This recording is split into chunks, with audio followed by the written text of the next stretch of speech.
Our good friend Arizona UK, a.k.a. Tom Marshall from the UK, has this question for us, Paul. Could Kirk Cousins and Jim Harbaugh coexist in Minnesota? Well, yeah, I think they could because Kirk and Zimmer coexisted. All right, and when Kirk did they did they they coexisted. I mean that's about the best way to put it.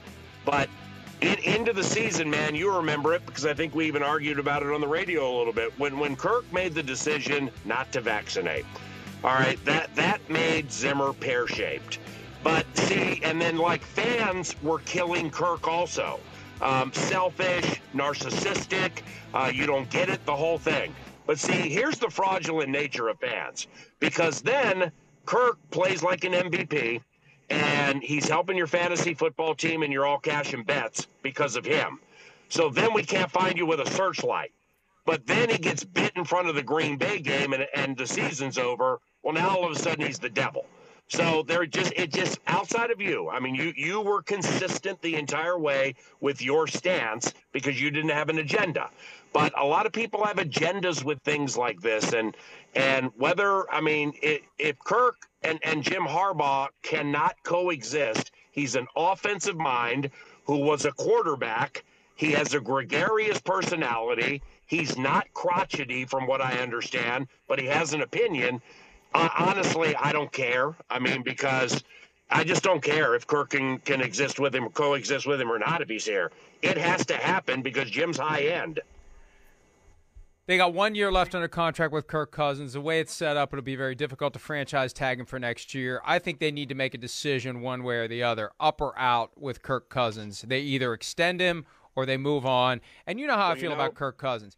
You give him a clean pocket. You give him a clean pocket, he'll slice and dice you. But the minute the walls start to close in, he's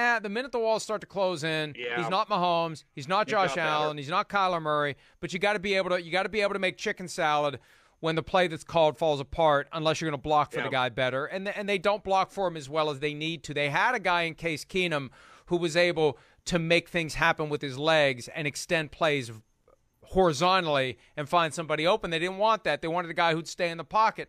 As long as the pocket concept works, it's fine. The moment it doesn't work, it's over. That's the problem. He can put great stats together, but big games, clutch moments, take away the run game. How many times do we see the run game get stifled and Cousins collapsed when they could tee off on him? That's the problem. Michael, it's layered. Our first-year offensive line coach, Phil Rauscher, I mean, he did such a good job in a weird spot because Dennison wouldn't vaccinate.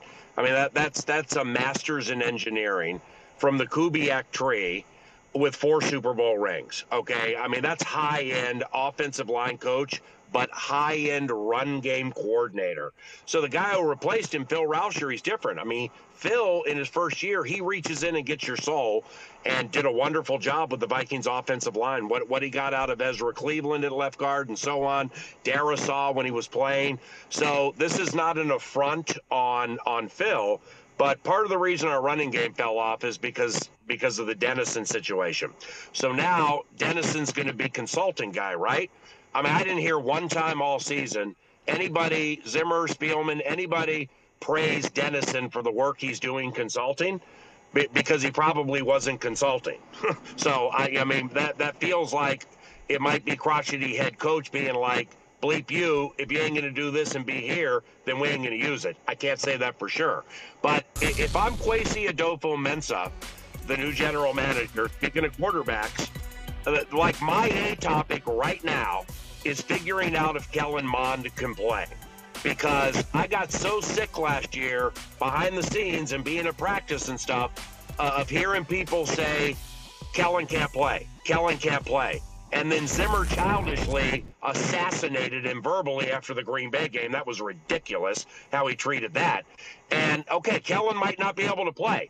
But you cannot ascertain that point off watching him as the scout team quarterback mimicking every quarterback we're going to face every week. So they used a third on him.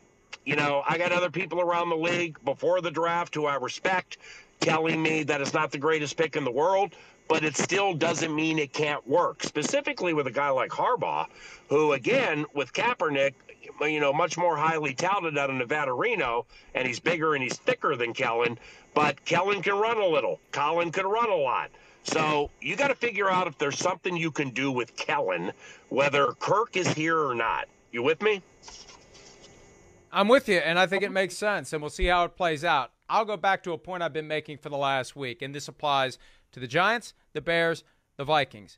Now, the Bears and the Vikings, or the Bears and the Giants, have their coaches, but you hire your GM presumably to go out and get the coach, and Adolfo Menso seems to be on board with Jim Harbaugh. We'll see if ownership is on board with it. I like the leverage play angle for Kevin O'Connell. Maybe that's what they're trying to do. Maybe it's leverage for Harbaugh with Michigan, or maybe he wants Miami come to the table. We'll see how it all plays out. But they are $4 million. Interviewing. Wouldn't you think Harbaugh made more money at Michigan?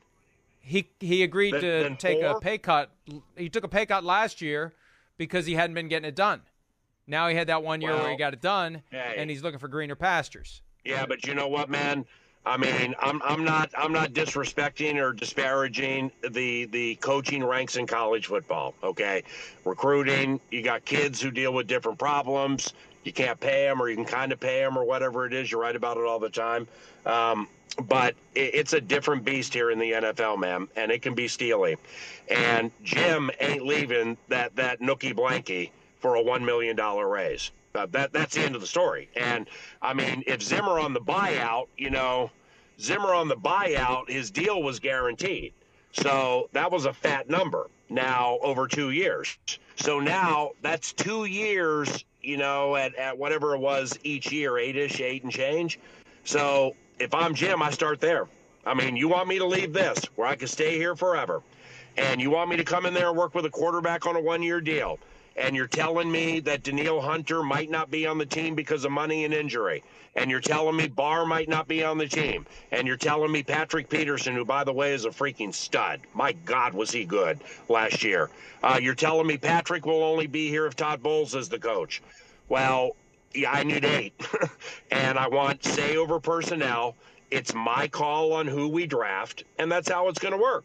And I know Kwesi, and I'm going to work well with Kwesi and whomever else you hire, but it feels like an 8. So now you got, 4 years of 8s or 8, 9s, and 10s, and then you just gave Kwesi 3 and change. You're paying off Zim, whatever it is. You're paying off Rick, whatever it is. Woo!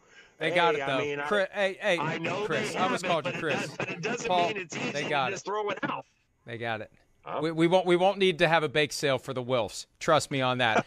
I gotta let you go. Why? But I have to compliment you. I have to compliment you on one thing.